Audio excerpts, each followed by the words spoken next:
Hola a todos, bienvenidos a este video en el que estaremos estudiando la guía de práctica clínica para el diagnóstico y tratamiento de la diabetes mellitus tipo 2 en el primer nivel de atención. Recuerda que esta es una sección nueva en el canal y si tú quieres que siga haciendo más videos como este, apóyame regalándome un like, compartiendo con tus amigos y por supuesto suscribiéndote al canal y activando la campana de notificaciones para que te lleguen notificaciones cada vez que yo realice un video como este. Te invito a que me dejes en los comentarios qué guía de práctica clínica te gustaría que estudiáramos aquí y por supuesto te invito a escuchar toda esta grabación hasta el final ya que será de gran utilidad. Así que vamos a comenzar. Ok, quiero iniciar este tema mencionando algunos puntos clave acerca de la diabetes, como que esta es una enfermedad crónica, es una enfermedad que no tiene cura, que se considera grave, sin embargo es una enfermedad que es tratable. Esta enfermedad se desarrolla cuando el páncreas no produce suficiente insulina o la insulina que éste produce no es usada eficientemente por el organismo. Es una enfermedad que se desarrolla más que nada en adultos, que se considera una enfermedad de adultos. Sin embargo, es cada vez más común que se presente en niños y en adolescentes. Esto debido a que hay niveles de obesidad, hay niveles de sedentarismo y de mala alimentación que son cada vez más crecientes en nuestra sociedad, en nuestra población. Sabemos que esta enfermedad se desarrolla por diversos factores, como pueden ser los ambientales y los genéticos, pero una vez que esta enfermedad se desarrolla, se crea una hiperglucemia.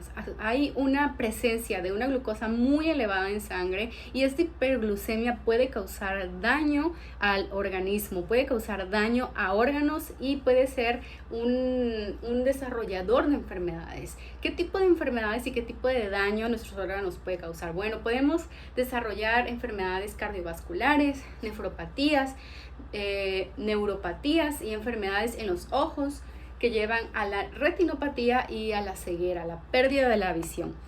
Es por eso que es muy importante identificar los factores de riesgo. Así cuando nuestro paciente llega a la consulta, lo primero que tenemos que hacer es identificar los factores de riesgo. Factor de riesgo genético, factor de riesgo familiar, interrogar a nuestro paciente en la facultad. Lo primero que nos enseñan es interrogar a nuestro paciente, hacer una adecuada historia clínica, preguntar por sus factores de riesgo familiares, si sus papás, si sus abuelos, si sus hermanos presentan diabetes, si han tenido hipertensión, si han tenido cualquier otro tipo de enfermedades. Nosotros debemos de saberlo.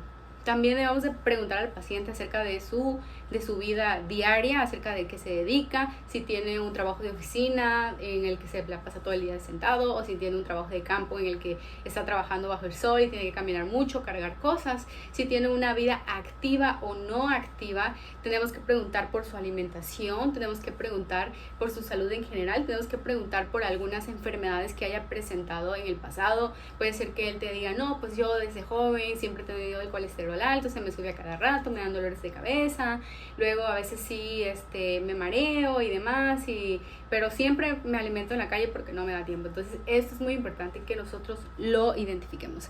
Después de que hemos hecho una correcta historia clínica y que hemos identificado a nuestro paciente como una persona en riesgo de padecer diabetes, un potencial diabético, lo siguiente que la guía nos menciona es que tenemos que examinar a nuestro paciente, revisarlo. Y podemos encontrar presencia de acanthosis nigricans, que esta ya es una presentación de la diabetes como tal. Nos muestra que nuestro paciente es realmente, si no está en diabetes, es casi seguro que la va a presentar. Tenemos que pesarlo, tenemos que medirlo, tenemos que sacar su índice de masa corporal, medir la circunferencia de la cintura, que en el caso de los hombres, que es cuando es mayor a 90, y en el caso de las mujeres, cuando es mayor a 80 centímetros, pues se considera que es un factor de riesgo bastante alto para padecer diabetes, o si no, por lo menos nuestro paciente está en sobrepeso. Entonces, ¿qué debo hacer? Lo primero, interrogar al paciente. Interrogarlo muy bien e identificar sus factores de riesgo. Después de esto, realizarle un examen físico. Ya con este examen físico y este interrogatorio que yo ya identifique al paciente, la guía nos dice que se recomienda realizar el cuestionario FINTRIX. Este cuestionario es una herramienta de tamizaje para la detección del riesgo de diabetes, sobre todo en los pacientes identificados con múltiples factores de riesgo. Una vez que yo le haga este cuestionario a nuestro paciente, vamos a sacar una puntuación. Este cuestionario yo lo puedo tener en mi teléfono, lo puedo tener impreso, me lo puedo aprender de memoria, porque este cuestionario es útil para que se lo hagamos a nuestros pacientes cuando identifiquemos que tengan algunos factores de riesgo y poder nosotros decir, este paciente tiene un riesgo alto, un riesgo bajo, un riesgo intermedio o un riesgo muy alto. Este cuestionario nos va a servir para darnos una pauta. Entonces le vamos a realizar nuestro cuestionario al paciente y si tiene una puntuación mayor a 9, pues nos va a causar preocupación. Pero si llega a tener una puntuación mayor a 12 en el cuestionario, esto es de que obligatoriamente le vamos a tener que hacer una medición de glucosa plasmática en ayunas al paciente. Esto es de que sí, o sea, el paciente ya está en un riesgo considerablemente pues alto y tenemos que hacerle una medición de glucosa plasmática en ayunas.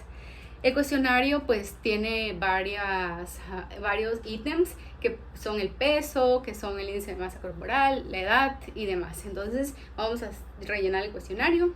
Vamos a sacarle su puntaje y si es mayor a 12 le tomamos una medición de glucosa plasmática en ayunos. Entonces, después de esto, ¿qué es lo que vamos a hacer? Una vez que el paciente ha obtenido una medición de glucosa plasmática en ayuno y que esta medición de glucosa plasmática en ayuna nos sale mayor que 100 y que también en el cuestionario nos salió con un número mayor a 12, lo que tenemos que hacer es realizar una prueba en la que confirmemos el diagnóstico. Estas dos pruebas confirmatorias del diagnóstico son la prueba de hemoglobina glucosilada en sangre o la curva de tolerancia oral a la glucosa.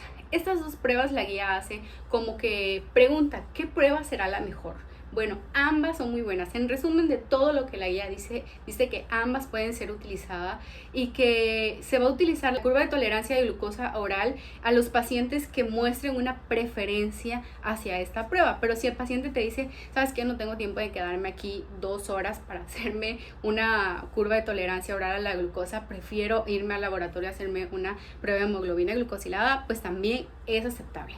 El caso es que si le hacemos la prueba de hemoglobina glucosilada a nuestro paciente y le sale mayor a 6.5%, nos va a confirmar el diagnóstico de diabetes mellitus. Sin embargo, si le hacemos la curva de tolerancia oral a la glucosa al paciente, que esta es que le damos al paciente 75 miligramos de glucosa, o sea, el paciente ingiere 75 miligramos de glucosa y si después de 2 horas de que él ingirió esta cantidad de glucosa, nos sale mayor a 200 miligramos por decilitro la glucosa plasmática, entonces nos va a confirmar que el paciente tiene diabetes mellitus tipo 2. Entonces, cualquiera de las dos la podemos utilizar. Si me sale mayor que 6.5% o igual o mayor a 6.5% la hemoglobina glucosilada, mi paciente tiene diabetes mellitus tipo 2. Y si me sale mayor a 200 miligramos por decilitro a las 2 horas de ingerir la cantidad de glucosa que le dimos, entonces el paciente tiene también diabetes mellitus tipo 2. Entonces, esto es lo que tenemos que tener en cuenta. Nuestro paciente vino, le hicimos una medición de glucosa plasmática en ayunas, me salió entre 100 y 125 miligramos y la guía me dice, le tengo que hacer una prueba de confirmación a mi paciente y ya sea que le haga la prueba de hemoglobina glucosilada o la de la curva de tolerancia oral a la glucosa. Si alguna de las dos me sale por encima de los rangos que se consideran normales, yo voy a decir el paciente está en diabetes mellitus tipo 2. También puedo decir que un paciente está en prediabetes.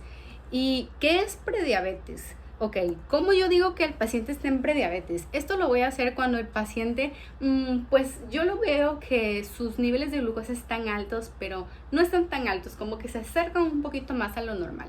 Entonces, ¿qué es lo que nos dice la Federación Mexicana de Diabetes? Que si nosotros le hicimos una muestra de sangre tomada en ayunas al paciente y le salió entre 100 y 125 miligramos por decilitros, puede estar el paciente en prediabetes. Recuerden que mayor a 100 era la pauta para hacer una prueba confirmatoria para diabetes mellitus tipo 2. Después de esto, si nosotros le realizamos a nuestro paciente esta muestra de sangre tomada en ayunas y nos sale mayor a 126, pues ya vamos a ver que nuestro paciente ya no está en prediabetes, sino en diabetes. Le vamos a hacer una curva de tolerancia oral a la glucosa, y si a nuestro paciente que le hicimos esa curva de tolerancia oral a la glucosa le sale una cantidad de entre 140 y 199 miligramos por decilitro, acuérdense que la confirmatoria de diabetes era mayor a 200, pero aquí el paciente está en prediabetes si tiene menos de 200, o sea, entre 140 y 199 miligramos por decilitro. Yo voy a decir, este paciente pues está en prediabetes, o sea, todavía no tiene la diabetes como tal instaurada, así que con un cambio en el estilo de vida puedo lograr que ese paciente no desarrolle diabetes, o muy probablemente no la desarrolle. Así que recapitulando un poco, la prueba de hemoglobina glucosilada se considera un mejor estudio para descartar la presencia de diabetes, y la curva de tolerancia oral a la glucosa para corroborar el diagnóstico de diabetes. Y se recomienda realizar la curva de tolerancia a la glucosa oral cuando exista una sospecha fuerte de diabetes y que existan unas glucemias basales normales. Entonces ¿qué voy a hacer? Ya le hice todo al paciente todo lo que tenía que hacer, ya le hice la historia clínica, ya le hice el examen físico, identifiqué los factores de riesgo, le realicé su cuestionario of interest, me salió mayor a 9 o mayor a 12, y entonces esto me dio pauta para hacerle una medición de glucosa plasmática en ayunas, la cual salió mayor a 100, y entonces ahora tengo que confirmar el diagnóstico. Ya le realicé una prueba de hemoglobina glucosilada o una curva de tolerancia oral. En el caso de que le haya hecho una prueba de hemoglobina glucosilada que me salió mayor a 6.5%, el paciente tiene diabetes efectivamente. Y si le realicé una curva de tolerancia oral a la glucosa y me sale mayor de 200 miligramos por decilitro a las 2 horas de haber ingerido los 75 gramos de glucosa, el paciente es efectivamente diagnosticado con diabetes mellitus tipo 2. Entonces, ahora que ya lo diagnostiqué, ¿qué voy a hacer con el paciente? O sea, ya lo diagnostiqué, ya sé qué es lo que tiene. Ahora, ¿qué sigue? Ahora vamos a seguir con el tratamiento. ¿Y cuál es el tratamiento que le tenemos que dar a este paciente? La guía de práctica clínica menciona que el manejo de los pacientes con diabetes mellitus tipo 2 debe ser multifactorial y que debe de ir enfocada en un adecuado control de los factores de riesgo que incluyen a la hiperglucemia, a las dislipidemias, a la hipertensión arterial y al tabaquismo. O sea, decirle al paciente, por favor, deje de fumar, o por favor, disminuya el número de cigarrillos que usted consume, e inicie un estilo de vida saludable y demás. Entonces, también tenemos que tener en cuenta que no se recomienda un único tratamiento, el cambio de dieta. Decirle al paciente, no, pues cambie su estilo de vida, ahora coma sanamente y haga ejercicio y ya con eso se va a controlar. No. Es recomendable que en los pacientes con diabetes mellitus tipo 2 de diagnóstico reciente debemos de realizar una terapia también con tratamiento farmacológico, que debe ser el uso de la metformina junto con el cambio en los estilos de vida, es decir, los dos es una monoterapia. Tenemos que hacer monoterapia con metformina y cambios en el estilo de vida. Para esto vamos a considerar enviar a nuestro paciente al nutriólogo. Esta monoterapia la vamos a llevar a cabo si la hemoglobina glucosilada es mayor a 8.0%. Más adelante les voy a explicar qué es lo que va a pasar si la hemoglobina está mayor a 8.0%, que es una terapia pues ya con 2 medicamentos, ya no nada más con metformina. Pero en el caso de que este paciente que tú estás tratando ahorita no tenga una hemoglobina glucosilada mayor a 8.0%, lo vas a tratar con monoterapia. ¿Cómo le vas a dar la metformina? Ok, después de que ya tú le dijiste, señor, necesito que cambie su estilo de vida, le das las recomendaciones pertinentes y le recetas la metformina. Esta metformina se debe iniciar con una dosis de 425 miligramos o de 500 miligramos. La guía de práctica clínica menciona 425 miligramos, aunque la presentación de metformina viene en 500 miligramos. Estos 425 miligramos son diarios y se deben de ir incrementando gradualmente cada tercer a quinto día hasta alcanzar la dosis meta. Este aumento gradual de la metformina es para evitar que sucedan efectos gastrointestinales, que el paciente pues tenga problemas gastrointestinales por darle la insulina así de golpe. Entonces tiene que ir subiendo de a poco. La dosis máxima de insulina, de metformina que se puede dar es de 2.550 miligramos al día en 2 tomas, no puede ser en una sola toma. Y la dosis inicial claramente debe ser entre 425 a 500 miligramos. Esto en adultos con función renal normal. Si mi paciente tiene daño renal, no voy a iniciar de esta manera la metformina, sino de otra manera que no voy a explicar en este video. Pero esto considerando que el paciente todavía tenga una función renal normal. Entonces es un paciente así, o sea, normal, que vino, lo vi gordito, le hice sus factores de riesgo, le saqué, ya lo diagnostiqué y le inicio su tratamiento con metformina a dosis de 500 miligramos inicialmente y después se va aumentando de manera gradual. Esta dosis inicial habitual, como les decía, puede ser de 500 miligramos y puede irse aumentando a 850 miligramos 2 a 3 veces al día, administrado durante o después de las comidas.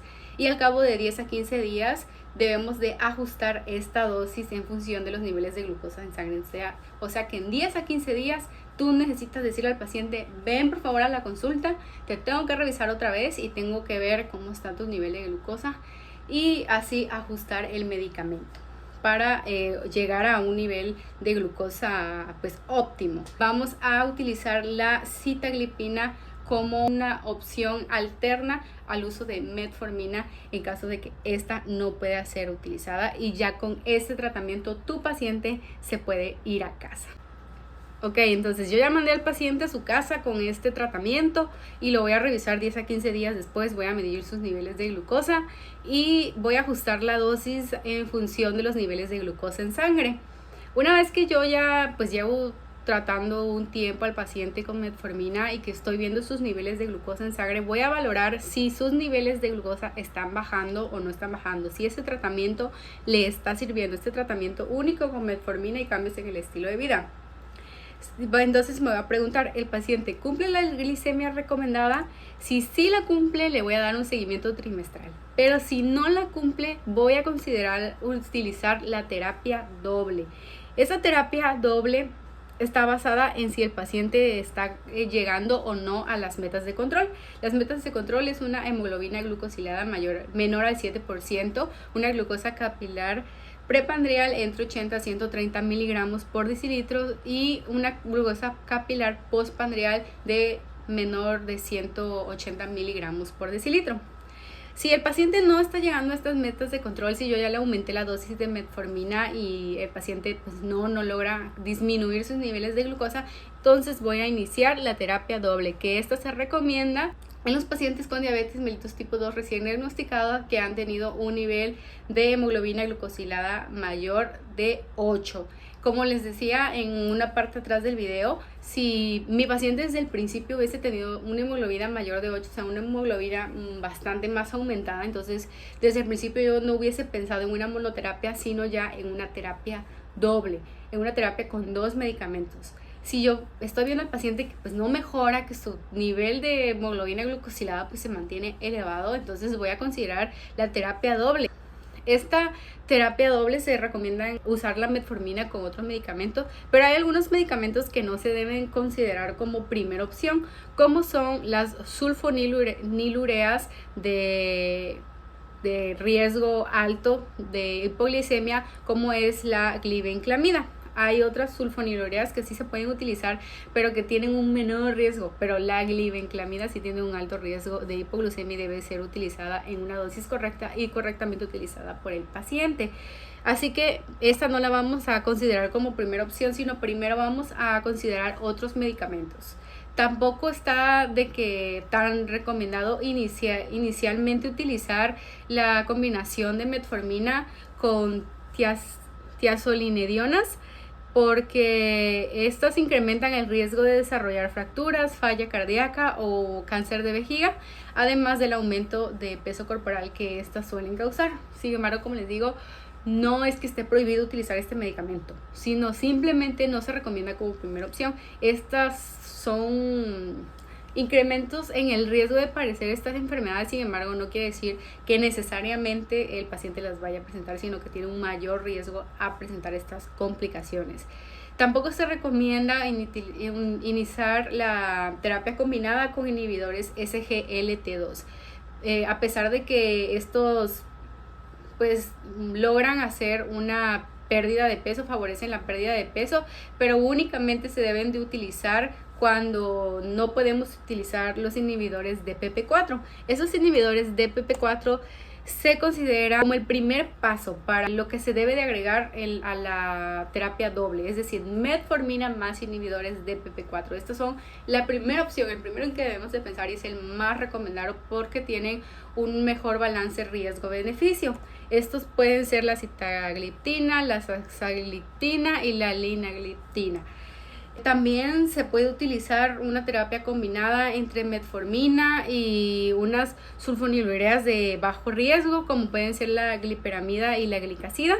Y también se puede utilizar algunos inhibidores SGLT2 cuando no podamos usar los de DPP4. Entonces, ¿en qué orden la guía nos recomienda utilizar el segundo medicamento? Primero debemos considerar combinar metformina con DPP4 o SGLT2 en caso de que no tengamos los DPP4. La segunda opción son las sulfonilureas. La tercera opción son las tiazodimedionas. Y entonces, ¿cómo lo vamos a combinar? La guía nos recomienda combinar la metformina con sitagliptina a dosis de 100 miligramos cada 24 horas o la glibenclamida en dosis de 5 miligramos como máximo 15 miligramos divididos en 2 tomas, o metformina más pioglitazona de 15 miligramos cada 24 horas como máximo 45 miligramos por día. Entonces esta es la terapia combinada que la guía nos sugiere. Esta es la sugerencia que ellos nos dan. Nosotros como profesionales de la salud vamos a estudiar bien estos medicamentos claramente antes de recetarlos y informarnos un poco más acerca de realmente cuál de estos va a ayudar más a nuestro paciente, porque cada paciente es muy distinto y cada paciente pues tiene una reacción distinta a cada medicamento. Hay pacientes que les va mejor con un medicamento y a otros pacientes que les va mejor con otro medicamento. Así que como médicos tenemos que tener un correcto criterio clínico para saber cuál es la terapia combinada correcta a darle a nuestro paciente. Y otra vez se debe de mantener como meta de control metabólico tratar de lograr una hemoglobina glucosilada menor a 7%. Recordemos las metas de control: una glucosa capilar prepandrial entre 80 a 130 miligramos por decilitro y una glucosa capilar postpandrial menor a 180 miligramos por decilitro, así como la hemoglobina glucosilada que tiene que estar por debajo de 7%. Y otra vez, cuando volvamos a ver al paciente, vamos a volver a valorarlo. Si con este tratamiento mi paciente llegó a la glicemia recomendada, entonces le voy a dar un seguimiento trimestral. Pero si mi paciente no llegó a la glicemia recomendada, entonces voy a ver una terapia triple. En estos pacientes con diagnóstico de diabetes mellitus tipo 2 y que se han estado tratando con terapia combinada, o sea, terapia doble, y que no han alcanzado sus metas de control, ¿qué es lo que se puede hacer?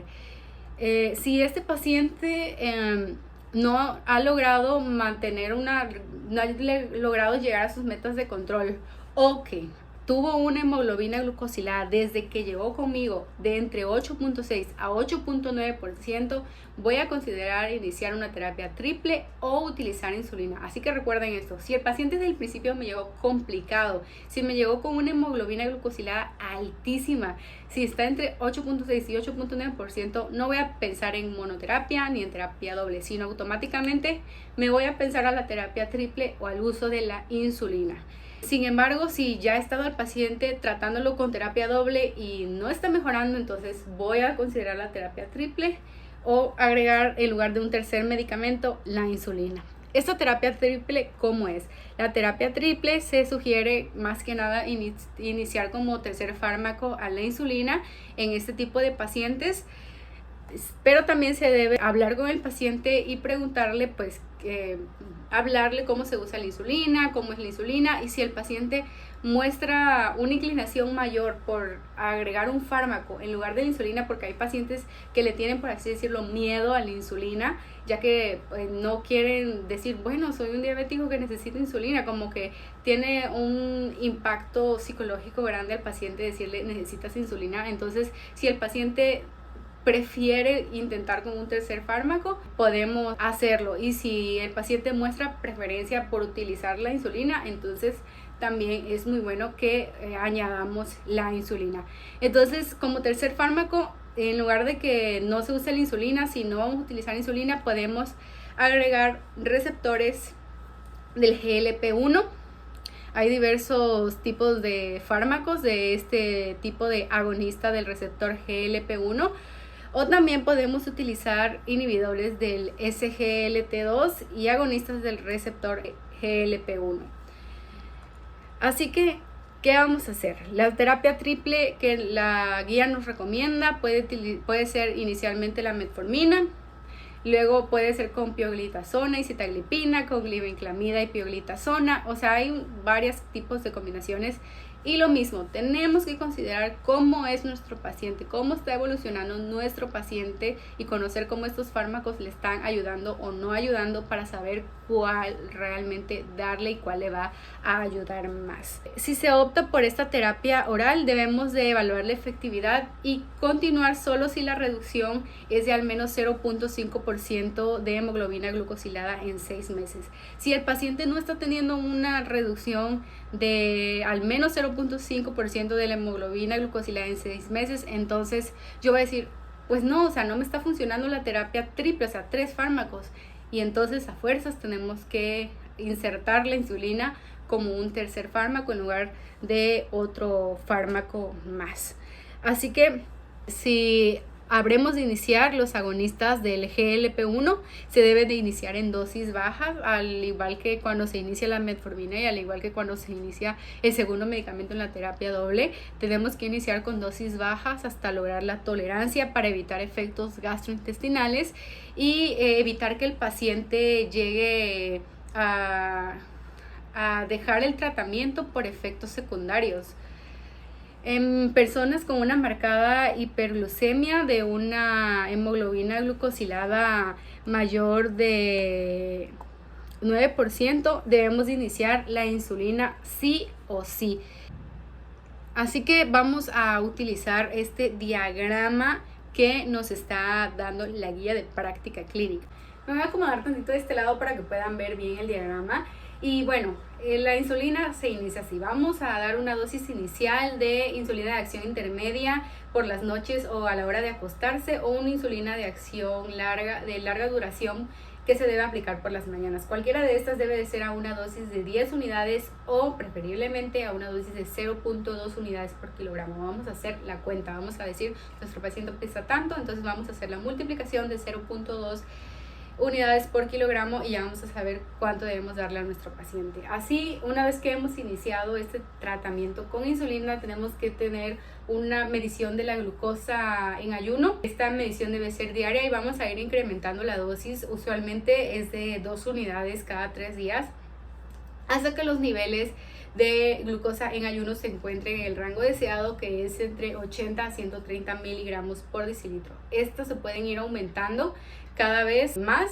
Por ejemplo, se puede llegar a utilizar 4 unidades cada 3 días, o sea, un aumento de 4 unidades cada 3 días, si la glucosa en ayuno es de 180 miligramos por decilitro o mayor. Si nuestro paciente, con este aumento de insulina que le estamos dando para que baje más su glucosa, llega a presentarme hipoglucemia, entonces voy a disminuir la cantidad de insulina que le estoy dando. Si el paciente tiene menos de 80 miligramos por decilitro de glucosa en ayuno, debemos de reducir la dosis al acostarse en 4 unidades o al 10%, lo que sea mayor. Sin embargo, si el paciente me está presentando hipoglucemia y le tomo una medición de la hemoglobina glucosilada después de 3 meses, si el paciente no tiene más del 7% después de los 3 meses, voy a mantener el mismo el mismo tratamiento y lo voy a ver 3 meses después. Sin embargo, si el paciente me da un nivel mayor a 7% después de 3 meses de haber estado tomando insulina, me voy a ir por el lado del sí, y aquí me voy a fijar si los niveles de glucosa en ayuno se encuentran entre 80 y 130 miligramos por decilitro. Entonces voy a revisar esta glucosa antes del almuerzo, en la cena y al acostarse. Dependiendo de los resultados que nosotros obtengamos, vamos a añadir una segunda inyección que se puede iniciar con 4 unidades y añadir 2 unidades cada 3 días hasta que la glucosa se encuentre en el rango. Si la glucosa para el almuerzo se encuentra fuera del rango, entonces vamos a añadir insulina de acción rápida en el desayuno. Si la glucosa para la cena se encuentra fuera del rango, vamos a añadir insulina en el desayuno o una insulina de acción rápida en el almuerzo. Y si la glucosa antes de acostarse se encuentra fuera del rango, debemos de añadir insulina de acción rápida en la cena. Aquí pues, después de esto, vamos a volver a valorar a nuestro paciente y decir: la hemoglobina glucosilada se encuentra mayor al 7% después de 3 meses de haber estado haciendo este tratamiento. Si la respuesta es no, entonces vamos a considerar un tratamiento como el que estamos llevando. O sea, vamos a mantenerlo y vamos a ver al paciente cada 3 meses, lo vamos a revisar cada 3 meses. Pero si se mantiene una hemoglobina glucosilada por encima del 7%, entonces vamos a reevaluar la glucosa antes de las comidas, y si está fuera del rango se puede añadir otra inyección. Si la hemoglobina glucosilada continúa fuera del rango, debemos de evaluar niveles postprandiales a las 2 horas y ajustar la insulina de acción rápida prepandrial. Esto es todo. Este es todo el tratamiento de la diabetes mellitus, todo desde el principio, cómo vamos a valorar a nuestro paciente, y espero que esto les haya servido de repaso y que les haya dado un mejor panorama de cómo vamos a tratar a la diabetes mellitus en general. Así que muchas gracias por mirarme, y si a ti te interesa que yo siga haciendo este tipo de videos, te invito a suscribirte, a compartir con tus amigos, a regalarme un like y a dejarme en tus comentarios tus sugerencias. Nos vemos en el siguiente video y hasta luego.